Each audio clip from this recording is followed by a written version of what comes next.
안녕하셨어요. 김명선 목사입니다. 전번에는 로마서를 잘 마칠 수 있도록 도와주셔서 너무 고맙습니다. 오늘부터는 이제 요한복음 강에 들어갈 텐데 여러분이 많이 시청해 주시고 기도해 주시고 격려해 주시기를 부탁을 드리겠습니다. 자, 오늘 요한복음 성경 강해 시작하도록 하겠습니다.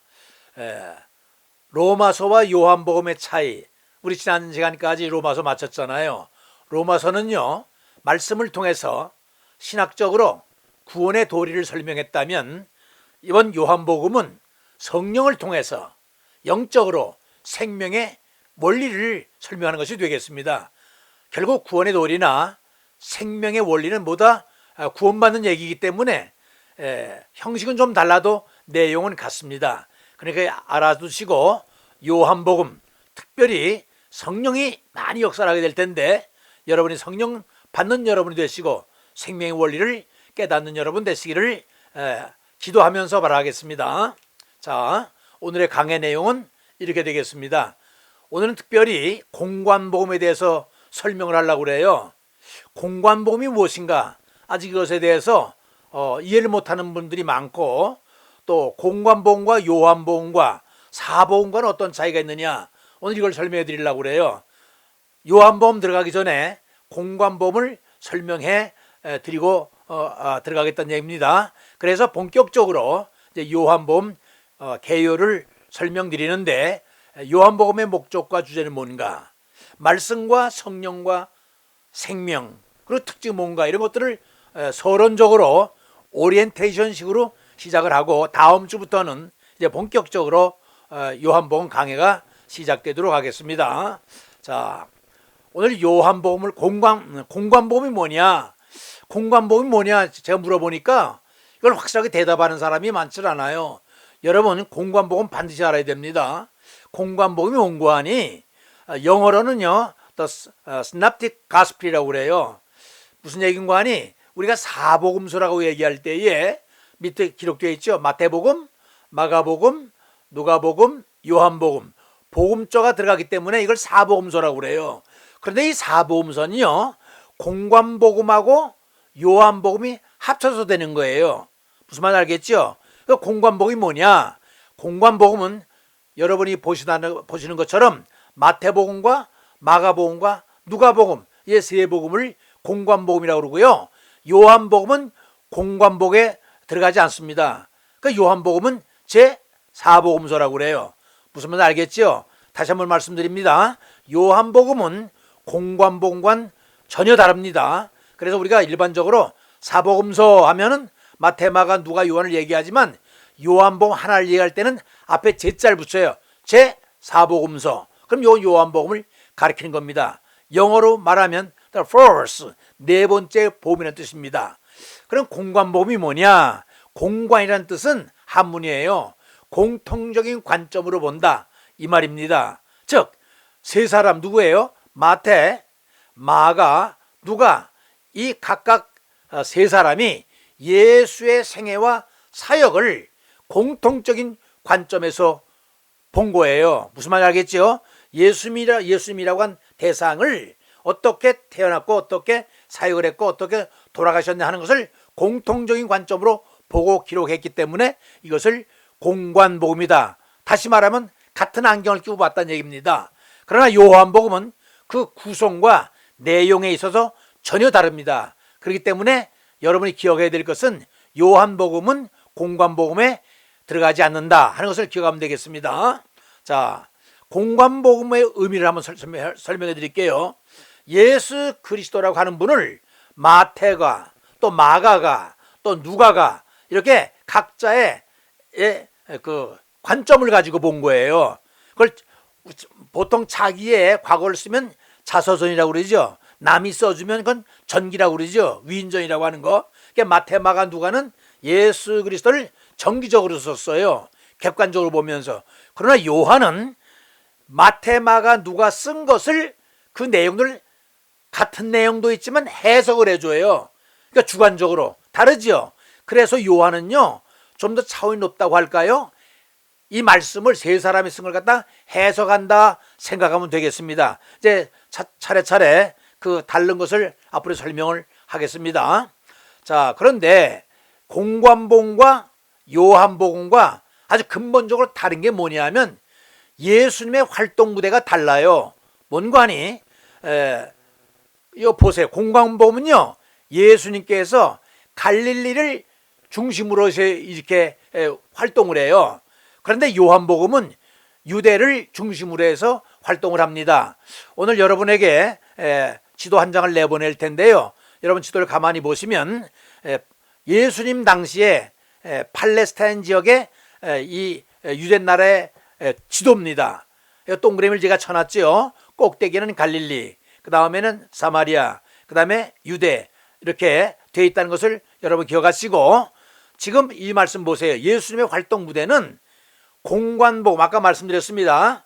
갈릴리를 중심으로 해서 활동을 해요. 그런데 요한복음은요, 활동 무대가 갈릴리가 아니에요. 유대를 중심으로 해서 움직여요. 그래서 내가 여러분에게 예를 도우려고 지도를 이렇게 도표를 한번 그려봤습니다. 보세요. 왼쪽에 갈릴리가 있죠. 꼭대기의 북쪽에는 갈릴리가 있고 중간에 사마리아가 있고 남쪽에는 수도가 있는 유대예요. 왼쪽에는 지중해가 있고 오른쪽에는 요단강, 아까 보여드린 지도 잘 기억하시기 바랍니다. 그래서 갈릴리, 유대가 지금 우리 오늘날 얘기하면 서울인데 갈릴리는 저 북쪽에 있어요. 근데 공관복음에서는 예수님이 갈릴리를 주로 해서 이렇게 활동 무대로 움직여요. 근데 요한복음은요, 갈릴리가 아니라 유대를 중심으로 이거 움직인 것이 기록되어 있어요. 다르잖아요, 그죠? 예수님의 활동 무대가. 무슨 말인지 아셨죠? 그래서 내가 여러분의 이해를 도우려고 우리나라 지도를 한번 이렇게 예를 적어놨어요. 오른쪽 보세요. 우리가 보면 꼭대기에 서울은 경기지방이지요. 중간에는 대전, 충청지방이지요. 아래는 부산, 경상도 지방이지요. 그렇죠? 그런데 갈릴리는 뭐냐면 예수님이 공관복음에서는 저 부산에서 활동했던 얘기예요. 지방에서. 그런데 요한복음은요, 서울 경기 쪽에서 활동한 것이 중심이 돼요. 무슨 말인지 알겠죠? 제자를 부르는 모습도 12제자를 부를 때에도 공관복음에서는 갈릴리에서 제자를 택하는데 요한복음에서는요, 그 유대지방에서, 다시 말해 서울에서 부르는 걸로 기록이 되어 있어요. 그러니까 그런 차이가 있다는 거예요.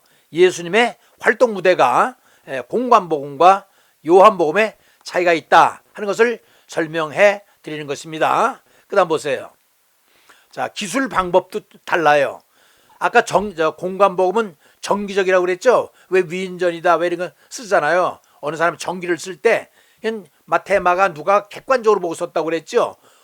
예수님을 어떤 모습으로 객관적으로 썼냐면 예수님 출생이 어디서 됐느냐, 또 어떻게 어린 시절을 보냈느냐, 어디에서 사역과 활동을 했느냐, 그리고 순환 십자가를 어떻게 당했느냐, 그리고 어떻게 죽으셨고 어떻게 부활하고 승천하셨느냐, 이렇게 예수님이 출생부터 일대기를 사건별로 때를 따라서는 산상수훈처럼 설교를 하면서 비유적으로 쭉 예수님의 일대기를 이렇게 써나가요. 공관복음에서는.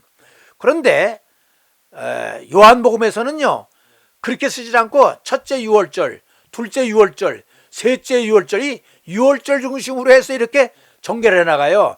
오른편에 말씀 기록해놨죠. 2장 23절, 6장 4절, 13장 1절. 그래서 세 번의 유월절을 주님께서 보내신 것으로 기록되어 있습니다. 요한복음에. 그래서 예수님의 공생애가 3년이라고 하는 것을 여기서 알 수 있어요. 요한복음에서. 왜? 유월절 세 번을 보냈기 때문에 3년이구나. 알겠지요? 그리고 또 내용도 뭐냐면 아까는 공관복음은 사건과 설교와 비유적으로 썼다고 그랬는데 요한복음에서는요, 교훈이 많아요. 강론, 강의하는 거, 그 다음에 뭘 변증하는 거, 또 표적이 많아요. 이렇게 공관복음과 요한복음에는 현저한 차이가 있다는 것을 말씀드리고요. 이런 부분도 또 달라요. 그 공관복음에서는 하나님의 나라가 아주 포커스가 되는데 요한복음에서는요, 하나님의 아들, 저 인간의 모습을 쓰고 오신 예수님의 하나님의 아들을 모습으로 많이 그려요. 그 다음에 그 공관복음에서는 예수 그리스도가 메시아라고 하는 것이 후반부에 나타나는데 요한복음에서는 처음부터 그냥 1장서부터 메시아라고 강조를 해요. 그 다음에 공관복음에서는 사건 위주로 서술을 하는데 이 요한복음은요 그 사건을 해석을 해요. 그러니까 그걸 신학적이라고 그러는데 그렇기 때문에 전혀 공관복음과 요한복음의 이런 부분에서 차이가 있다 하는 것을 여러분에게 설명드리는 것입니다. 그 다음 보세요. 요한복음 이제 본격적으로 요한복음 개요로 들어가겠습니다. 자, 요한복음은요, 이제 본격적으로 요한복음 들어갑니다. 첫째, 저자는 누구냐? 사도 요한 알지요? 왜 세베대 아들과 또 살로메 아들 세베대 그 사도 요한 알겠죠? 그 형은 누구예요? 야고보 아니에요, 그죠? 직업은 어부고 그 다음에 부유한 가문의 출생이라고 마가복음 15장에 기록해주고 있고요. 처음에는 세례 요한의 제자였었어요. 예수님이 오시기 전에는 요한이 사도 요한이 그런데 나중에 요한을 따라다니다가 세례 요한을 따라다니다가 예수님께로 이제 바꾸죠 방향을. 그래서 요한은 저희 사도 요한은요 12제자 가운데 가장 어린 제자로 기록이 되어 있어요. 어리니까 막내니까 당연히 예수님께 많이 사랑을 받았겠지요. 그래서 성경 보면은 요한복음 보면은 사랑하는 제자라 이렇게 나와요. 왜냐하면 제일 어리니까 막내라서 예수님께서 많이 챙기신겼던 것 같아요. 그 다음에 이 성경은 뭐라고 기록해주고 있는 거 아니? 사도 요한을 우레 아들이다 보아노게다 라고 마가복음 3장 17절에 기록해주고 있는데 아마 성격이 굉장히 불같이 이게 급했나 봐요. 그래서 우레 아들 보아노게 이렇게 설명해주고 있고요. 그 다음에 겟세마네 동행은 뭐냐면 예수님께서 마지막 날 그 6월절 잔치를 마치시고 겟세마네 올라가시죠. 기도하러 제자들과 다 같이 올라갔는데 올라가서 기도하는 가운데 12명 가운데서도 특별히 11명이죠. 가룟유다 빠졌으니까 11명 가운데서도 특별히 이 사도 요한을 예수님께 챙기셔서 따로 그들 제자들과 따로 요한을 데리고 가요. 2명을. 그 누구냐 하면 이제 그 누구예요? 베드로 안드레 야고보하고 요한을 데리고 따로 가요. 그러고 보니까 아마 예수님께서도 사도 요한을 많이 사랑했던 것 같아요. 그 다음에 여러분 마지막 요한복음 마지막 회 보면 예수님의 품 안에서 이렇게 대화하는 장면이 나오죠. 예수님의 품 안에 이렇게 있던 그 제자가 사도 요한입니다. 제일 어리니까.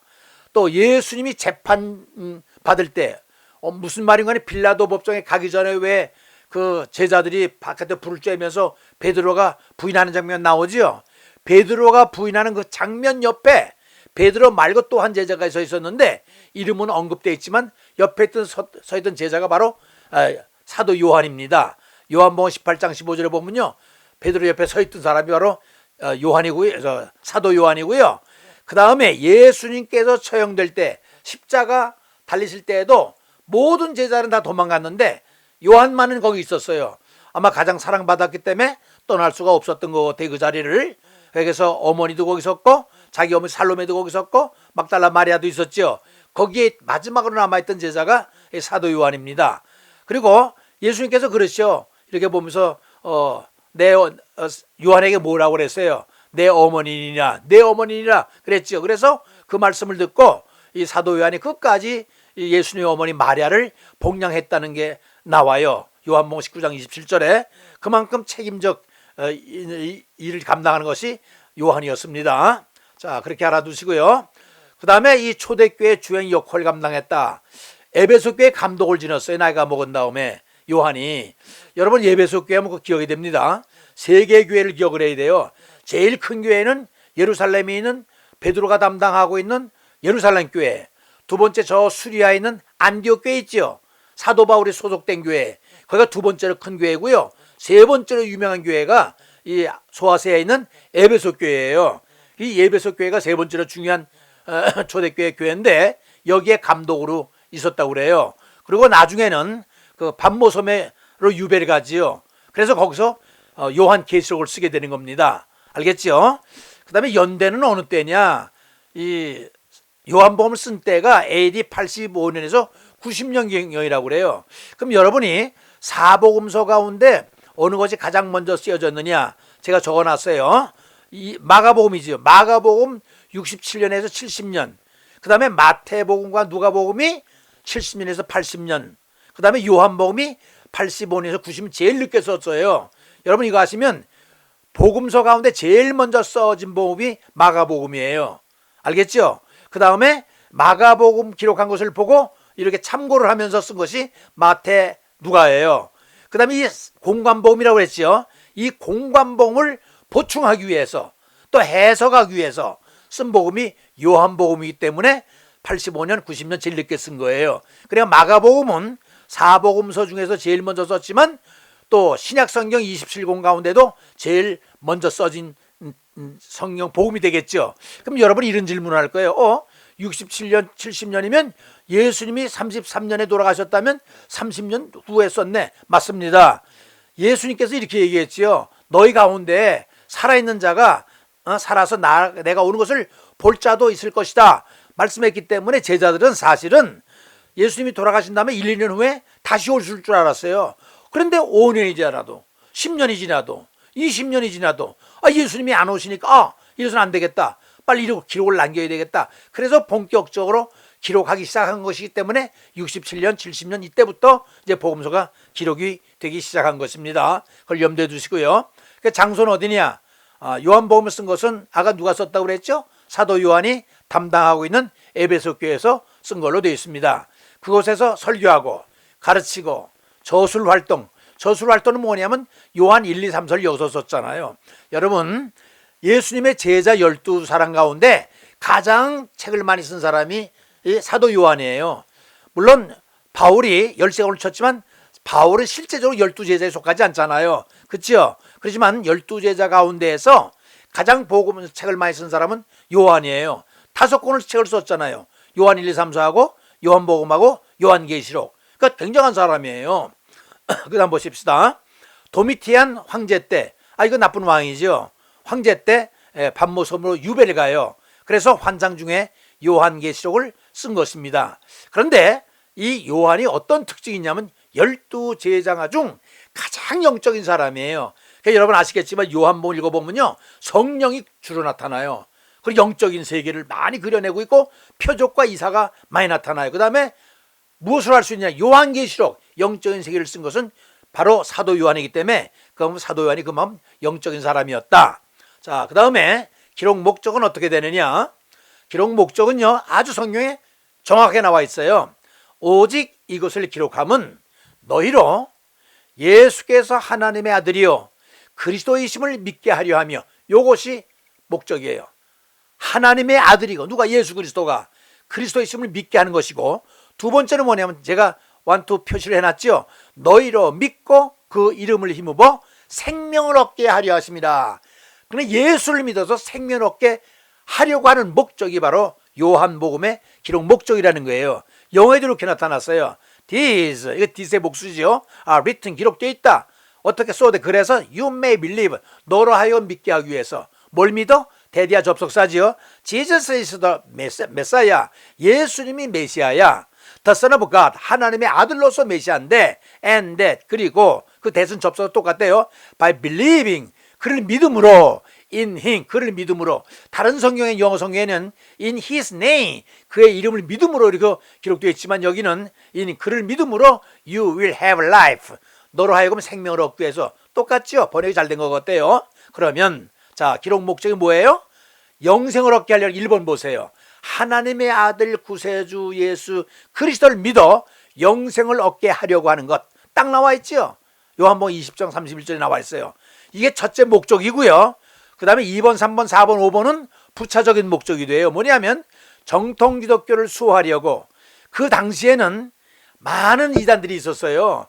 특별히 가현설이 뭐냐면 영어로 도케티시즘이라고 그러는데 가짜라는 거예요. 예수님이 어떻게 하나님의 신이 사람의 몸을 입고 오느냐? 그건 아니다, 가짜다. 그걸 가현설이라고 그래요. 그래서 예수 그리스도의 인성, 사람이라는 것을 부정하고 있는 가현설을 이거 반박을 하고 아니라고 하는 것을 부정하려고 썼고요. 첫째는 수호하려고, 두 번째는 변증은 뭔가니 유대교가 약속된 메시아를 부정해 자기가 기다리고 있는 메시아가 아니라는 거예요.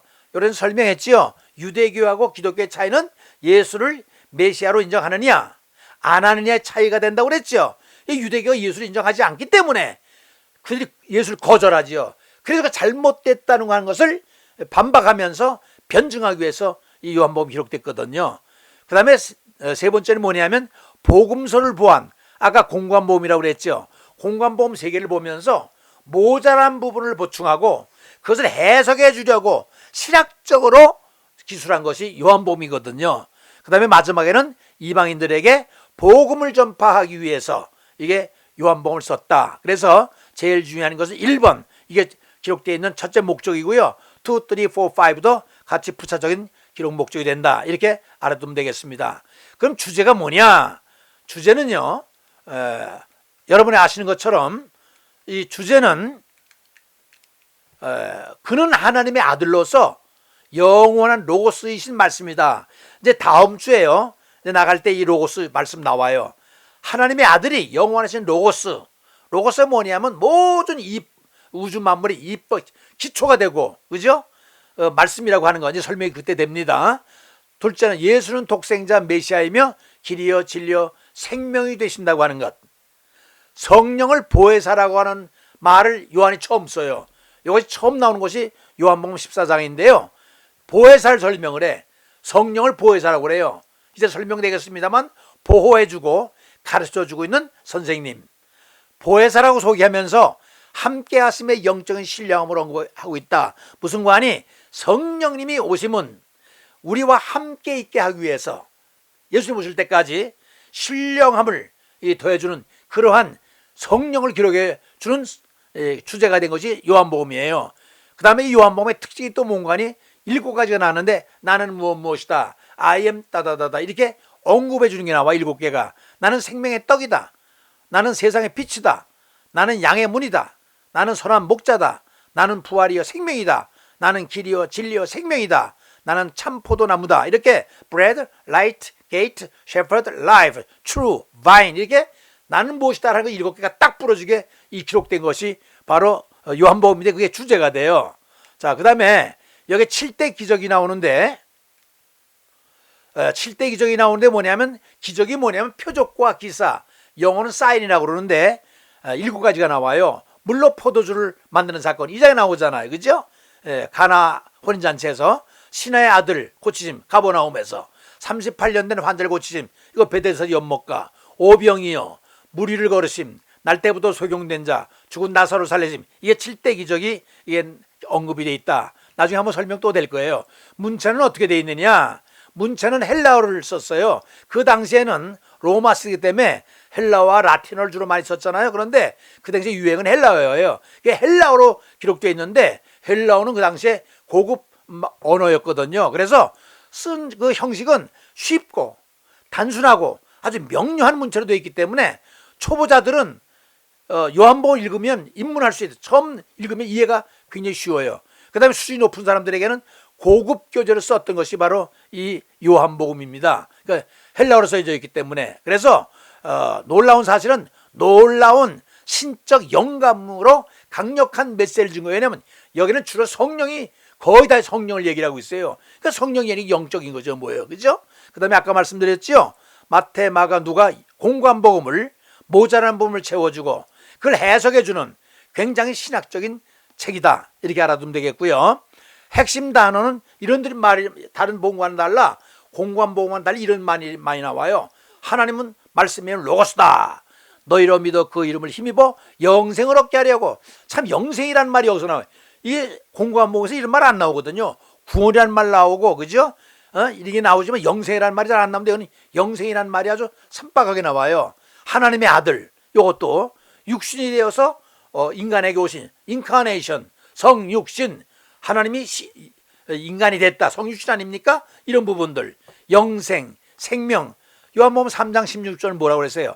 하나님이 세상을 이처럼 사랑하사 독생자를 주셨으니 이는 멸망치 않고 다 우리를 구원시키려고 한다고 하는 요한복음 3장 16절 나오잖아요. 그죠? 그 다음에 거듭남이라는 이런 산박한 용어가 많이 나와요. 요한복음 3장 3절 니고데모하고 대화할 때, 그렇죠? 그다음에 보혜사, 아까 얘기했죠. 보호해주고 가르쳐주는 선생님, 성령. 왜 성령을 보내줘요? 함께 있게 하기 위해서. 위드라고 그랬죠. 그 다음에 목자라는 말 많이 나와요. 어린 양, 선한 목자.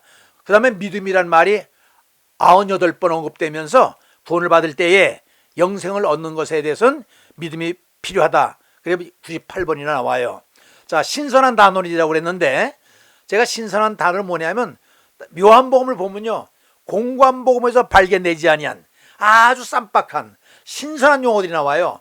말씀이란 말이 나와요. 여러분, 공관복음 읽어보면 예수님이 어떻게 태어나고 자라고 일이 나오는데, 요한복음은 처음부터 말씀이라 탁 치고 나와요. 철학적이고 신학적이고 성경적인 말씀이 탁 먼저 언급이 돼요. 1장 1절에. 그 다음에 영생이라는 말, 영원한 생명이 되겠죠. 또 여러분, 영생하면 오래 사는 것, 17장 3절에 보면 영생이 뭐냐 했을 때, 하나님 예수 그리스도 하나님과 그 다음에 그 보내신 이를 믿는 게 영생이라고 했거든요. 이런 영생이라는 말, 하나님의 아들이라는 말, 근데 인자, 그리스도의 인성, 인자는 사람 인자거든요. 사람의 아들이라는 뜻이죠. 그 다음에 보혜사, 아까 얘기했습니다. 선한 목자, 그 다음에 친구란 말도 나와요. 생수가, 평강이다, 거듭남이다. 공관복음에서 발견할 수 없는 아주 신선한 이 단어들이 많이 나와요. 그래서 아주 이 요한복음은요, 읽어도 재밌고요, 아주 신선한 걸 느끼게 됩니다. 이런 단어들이 있다는 거 소개 말씀드렸고요. 자, 그 다음에 보세요. 요한복음에 언급이 없는 기록들이 있어요. 그게 뭐냐면 계보, 공관복음에는 예수님이 탄생부터 나타난다고 그랬죠. 그런데 이 계보가 없어요. 예수님의 탄생 기록이 없어요. 세례받은 사건이 없어요. 시험 당하신 기록이 없어요. 변화산 사건이 언급이 없어요. 비유와 가르침이 없어요. 승천 기사가 없어요. 대사명, 이거 뭔가니 그레이트 커미션이라고 해서 너희가 땅끝까지 복음을 전하라고 하는 사명을 준 건데 이게 없어요. 성찬에 관한 기록이 없어요. 이런 것들이 공관복음에서는 언급되어 있지만 요한복음에는 없다 이겁니다. 무슨 말인지 알겠죠? 자, 그리고 사복음서 대조라고 하는 것을 여러분의 이해를 도우려고 제가 한번 만들어 봤어요. 마태복음과 마가복음과 누가복음과 요한복음인데, 관점을 보세요. 마태복음은 예수를 어떤 사람으로 봤느냐? 메시아로 본 거야. 왕으로. 마가는 종으로 본 거예요. 인간의 모습으로 섬기는 종. 그 다음에 누가복음에서는 예수를 인자, 사람의 아들로 봤는데, 요한복음에서는 하나님의 아들로 봤다는 거예요. 그러니까 대상은, 마태복음이 누굴 대상으로 썼냐면 유대인을 대상으로 썼거든요. 마가복음은 대상이 로마인이에요. 누가복음에서는 헬라인이고요. 요한복음에서는 온 세상이에요. 그래서 성격은 예언적이고 실제적이고 역사적이고 영적이라, 아까 요한복음 내 영적이라고 그랬잖아요. 그 다음에 공통이 뭐냐면요, 이거 알아두시면 좋아요. 제일 먼저 써진 복음이 뭐라고 그랬죠? 마가복음이라고 그랬죠. 그러니까 마가복음, 마태복음, 누가복음에 똑같이 내용이 같은 게 비슷한 게 많아요. 이걸 공통이라고 그러는데, 마태복음에는 공통적으로 들어있는 게 58%고 마태복음에만 있는 게 있어요. 마가복음, 누가복음, 요한복음이 없고 마태복음에만 있는 게 42%. 마가복음은 공통적으로 들어있는 것이 93%. 그 다음에 마가 고유의 것이 7%. 왜 그랬을까요? 마가가 제일 먼저 썼다고 그랬잖아요. 그러니까 마태, 누가도 마가복음을 참조해서 썼거든요. 더군다나 요한복음은 마태, 마가, 누가 것을 보면서 보충하려고 썼으니까 무슨 말인지 알겠지요? 그러니까 누가복음은 공통이 41%, 그 다음에 독특한 것이 59%. 요한복음 보세요. 요한복음은요, 공통적으로 들어있는 게 8%밖에 안 돼요. 92%가 독자적인 거예요. 92%가. 얼마나 독특해요. 여러분 이해하셨죠? 그 다음에 저자 직업은 세리, 전도자, 의사, 어부. 그 다음에 저작 연대는 아까 설명했어요. 시제는 과거, 현재, 미래, 영원. 알고요. 구약 인용. 마태복음에서는 기록하면서 구약을 몇 번 이용했느냐? 93회, 마가복음 49회, 누가복음 80회, 요한복음 33회. 그 다음에 특징은 뭐냐? 특징을 보면요, 마태는 구약 예언의 성취, 마가는 가장 짧은 복음서가 마가복음이에요. 그렇죠? 마태복음 28장까지 있잖아요. 누가복음 24장까지 있잖아요. 요한복음 21장까지 있잖아요. 마가복음 16장 제일 짧아요. 그러니까 누가복음은 서민적이고 요한복음은 교리를 해석해 주는 책이다. 요거 알아두면 되겠습니다. 여러분에게 많이 도움됐으면 좋겠어요. 마지막인데요, 특징이 뭐냐? 요한복음의 특징은 말씀과 영생, 생명인데 거듭남, 독생자, 친구, 목자, 이런 신선한 언어들이 많이 나와요. 아까 말씀드렸죠. 나는 무엇이다. I am 따다다 7가지 나왔죠. 사건의 기술보다 의미를 해석하는 신학적인 책이라는 거 알았죠? 그 다음에 영적인 복음이다. 왜 그래요? 보혜사가 나오잖아요. 성령이 나오잖아요. 예수님의 중보기도나 여러분 공관복음에서 없는 예수님이 제자를 위해서 기도해주는 중보기도가 17장 전체가 중보기도장이거든요. 그 다음에 제가 강조하고 싶은 것이 바로 이 부분입니다. 요한복음은요 생명의 책이에요. 성령의 책인 동시에 변화의 책이다. 성령이 역사하는 책이기 때문에 표적이 많이 나타나요. 그러니까 성령이 나타나는 건 변화를 주는 거거든요. 여러분 요한복음을 그런 쭉 읽으면요 잘 감을 못 잡는데 기도하며 묵상하며 요한복음을 읽으면요 그 요한복음 밑바닥에 흐르는 지하수처럼 흐르는 하나의 사상이 있는데 그 뭐냐면 성령의 역사예요. 여러분 요한복음 1장 딱 보세요. 하나님이 인간이 됐다는 성육신 인카네이션이라고 그러죠. 이거 엄청난 변화예요. 이 장은 뭐예요? 가나 물이 포도주가 된 거 아니에요. 3장은 니고데모 거듭남의 역사지요. 4장은 뭐예요? 수가성 여인이 보세요. 그 창기 같은 여자가 전도자가 되는 거예요. 5장은 베데스다 연못가에 38년 된 그 환자가 고침을 받대 변화를 받주는 거예요. 6장은 생수가 나와요. 7장에는 나사로가 살아나잖아요. 그죠? 그 다음에 그 누구예요? 7장에서는 뭐라고 그래요? 예수님께서 나사렛이 바로 베들레헴으로 이렇게 발견되는 곳이고 8장 가늠한 여자가 정상적인 자로 변화되는 거예요. 9장은요 소경이 눈을 뜨게 되는 거예요. 변하지요. 그 다음에 10장에는 목자가 나오죠. 싹군 목자가 선한 목자로. 11장은 나사로가 무덤에 살아나죠. 다 변화를 나타내요. 12장은 뭐예요? 향유 뿜장 아니에요. 그 가룟 유다는 200다나리에 팔 것이 아니냐 막 이렇게 불평을 했지만 향유를 부어서 참 이렇게 놀라운 변화를 주는 13장에는 새 율법을 주는 14장에서 드디어 보혜사 성령이 나와요. 보혜사 성령이 요한복음 4번 나와요. 그 다음에 15장은 돌감람나무가 참감나무. 그 다음에 16장은 성령을 주지요. 성령이 이제 오신다는 거. 17장에는 뭐가 나오냐면 예수님께서 아까 중보기도라고 그랬죠. 너희들 콩가루처럼 하나 됐는데 하나가 되라. 되라 하나로 되는 변화. 그 다음에 18장은 예드로가 부인하다가 눈물을 통해하는 게 나오지요. 19장에는 십자가에 죽었잖아요. 우리 죄를 위해서. 죄인을 의리로 만들기 위해서. 그 다음에 20장은 이제 부활, 죽음에서 일어나는 변화. 21장은 뭐예요? 다시 바닷가로 돌아간 제자들에게 사명을 주는, 새로운 사명을 주는, 그 다음에 배고픈 것을 갖다 먹여주는, 그 다음에 빈 그물을 채워주는. 가만히 보면 1장서부터 21장까지 전부 성령이 지하수로 흐르는 변화의 역사를 기록해 주는 것이 성경이에요. 요한복음이에요. 그러니까 여러분 요한복음을 배워서 하나의 지식으로 쌓아두지 말고 이 요한복음을 배우면 다 변화가 돼야 돼요. 왜? 성령을 터치하게 되니까. 그렇죠? 그래서 요한복음 그래서 배워야 되는 것입니다. 그래서 이 요한복음은 성령의 역사요. 변화의 역사니까 반드시 배워야 돼. 우리가 여러분과 나가 다 변화돼야 돼. 그래 마지막으로 무엇으로 끝났냐? 총 21장 878점이지만 이렇게 끝나요.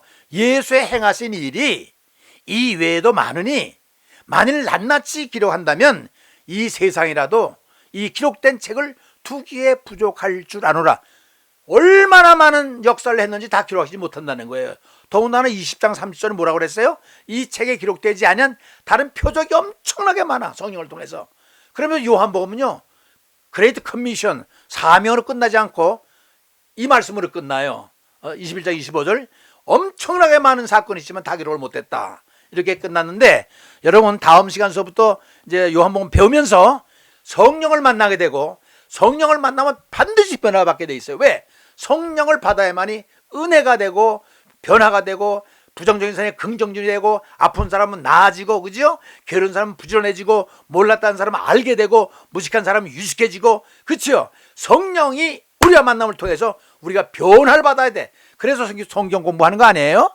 이거 성경 공부해서 하나의 지식을 쌓아둔다면 아무 의미가 없어요. 여러분 많이 알고 있잖아요. 알고 있는 게 무슨 의미가 있어요? 그것이 내 생활에 적용이 되고 우리 예수 그리스도의 삶을 닮아가서 우리 생활이 변화가 돼서 니고데모에게 얘기했던 변화가 돼야 돼요. 그것은 성령을 통해서만 가능하거든요. 하나님의 영을 통해서 이 성령 이제 요한복음을 배우면서 여러분과 제가 다 변화가 돼서 하나님의 기대를 충족시키는 우리가 아름다운 성도가 되시기를 주의 이름으로 축원을 드립니다. 이제 우리 다 같이 기도하겠습니다.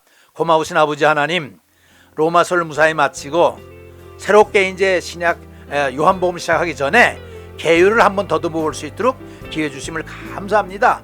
다른 건 몰라도 요한복음을 통해서 많은 지식을 얻기 전에 얻는 것보다는 성령님의 역사를 통해서 많은 사람들이 변화를 받듯이 소경이 눈을 뜨고 짝꾼 목자가 천한 목자가 되고 베데스 연못가가 새 건강을 얻고 천한 여자가 고귀한 여자가 되고 정말 삶이 바꾸듯이 우리가 다 삶이 변화가 돼서 예수 그리스도의 삶을 닮아가 하나님이 원하는 아버지 정말 의인들이 될 수 있도록 도와주셔서 하나님 나라 구원받기에 새 생명을 선물로 받기에 부족함이 없는 우리들로 삼아 주시옵소서. 다시 한번 기도드립니다. 이 성경 공부를 요한복음을 통해서 하나의 지식을 얻기보다는 이 말씀을 통해서 내가 변화를 되고 우리 환경이 변화되고 너와 나와의 관계가 변화되고 하나님과 나와의 관계가 회복되는 역사를 통해서 새로운 영적인 안목이 열려서 새로운 영적 생활, 신앙생활이 시작되는 놀라운 변화를 경험할 수 있도록 이 말씀을 듣기를 원하는 사람, 기대하는 사람, 시청하는 모든 성도들에게 하나님의 크신 축복으로 함께해 주시옵기를 간절히 사모하옵고 존귀하신 예수 그리스도의 이름으로 간구했사옵나이다. 아멘.